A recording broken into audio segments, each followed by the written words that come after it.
Morning, Q. Sorry about the leg. Huh. Skiing? Hunting.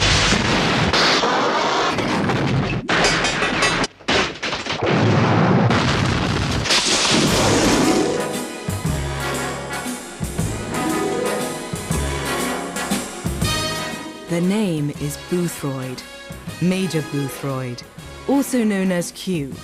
Desmond Llewellyn has become a legend playing the Gadget Master of MI6, who thrills audiences by supplying deadly devices to 007. I'd never read a Bond book, but in those days I took the Daily Express. And in the Daily Express they had a strip about Bond. And I was fascinated by them, and I thought they were marvellous. And I always thought to myself, my God, I wish I had some money, because I'm sure this would make a good film. Desmond Llewellyn was not the first choice for the role of Major Boothroyd. That honour went to actor Peter Burton in Dr. No. The character is based on a real man, Geoffrey Boothroyd. Yes, I thought so. This damn Beretta again. Boothroyd was a gun expert, saying that he liked everything about Mr. James Bond except his deplorable taste in weapons. Nice and light. In a lady's handbag. Boothroyd suggested that he use the Walther PPK, and here it is. 7.65 mil with a delivery like a brick through a plate glass window. Lucky for me, the actor who played Boothroyd wasn't available, and I got the part in Russia with Love. An ordinary black leather case. And here is the original briefcase, the first sort of gadget that was used in any of the Bond films. Press that button there. Now she comes. Q's deadly briefcase is a huge hit with audiences. It features gold coins, hidden ammo, an AR-7 folding sniper's rifle with infrared telescopic sight, and a tear gas cartridge disguised as a tin of talc. You got it? Yes, I think so. The lethal luggage is only the prelude to Q's next invention, the world's deadliest automobile.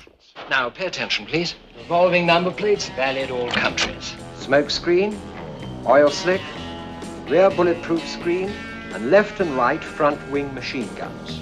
Here's a nice little transmitting device called a Homer. Reception on the dashboard here.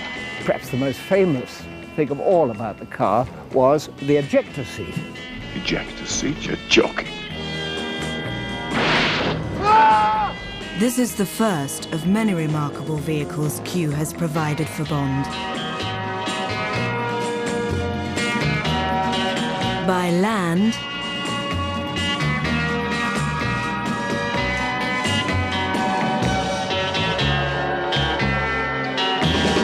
by sea,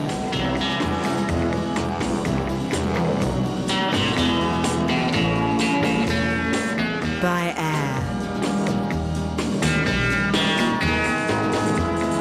Wherever 007 goes, Q gets him there in style. But sometimes 007 must be more subtle. This is the only thing that survives of a fascinating weapon called a gyrojet. Rocket guns. It's a fine gun. Now, the gyrojet gun is about the size of a Colt 45, but it is very light. This is our special baby rocket. It's very useful for people who smoke too many cigarettes like you. Not all of Q's firearms are designed to kill. In the old days, when you went mountaineering, you hammered the piton into the side of the mountain. Nowadays, you fire it. Of course, almost any device can be lethal in Major Boothroyd's world, where nothing is what it seems. I want that ready for Ahmed's tea party.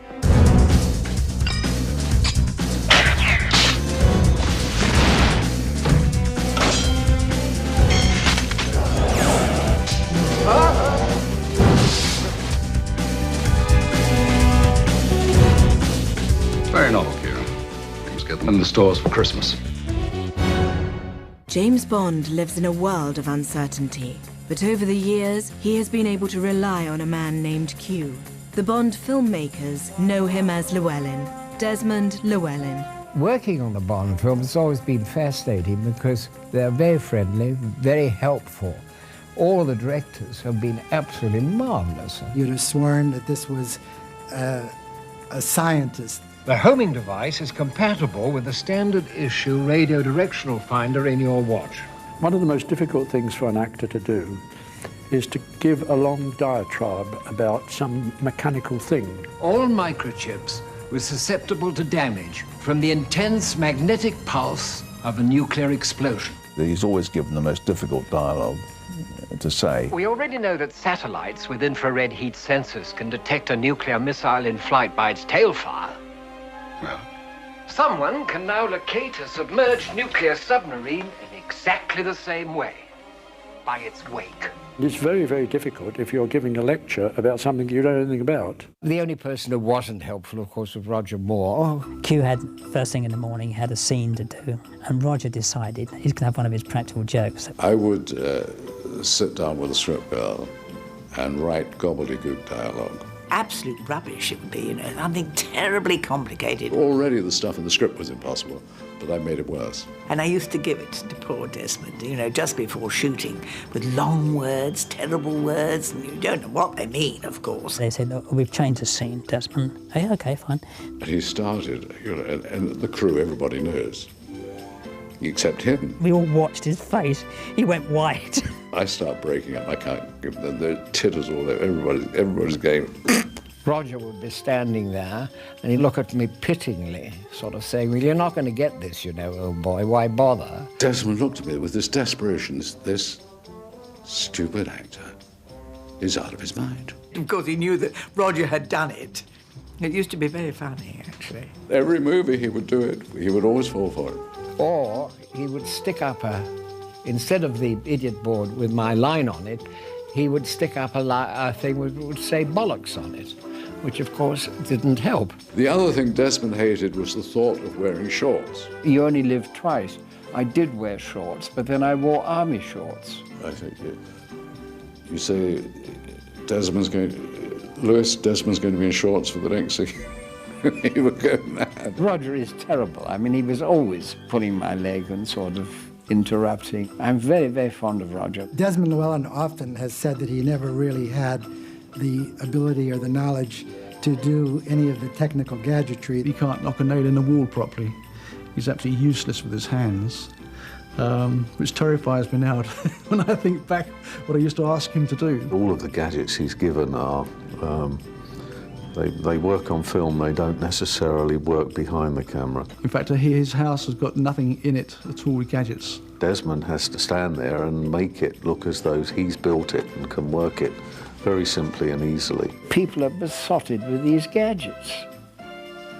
And I think that's the thing that they love, to see these gadgets. He invariably will spend hours with every gag that's been made just so he can handle it and hold it and not drop it or have it fly apart in front of his eyes. Q is such a tiny little part. It always astonishes me that, you know, I'm so well known. And it is purely because of the gadgets. What a fabulous human being. Great, great depth of character as a person. One of the most fantastic characters that I've ever met. You feel like you're related to him the moment you step into a room with this man. He is a great, great personality, and I think that to whatever degree there was a Bond stock company, Desmond Llewellyn as Q was the king of the hill.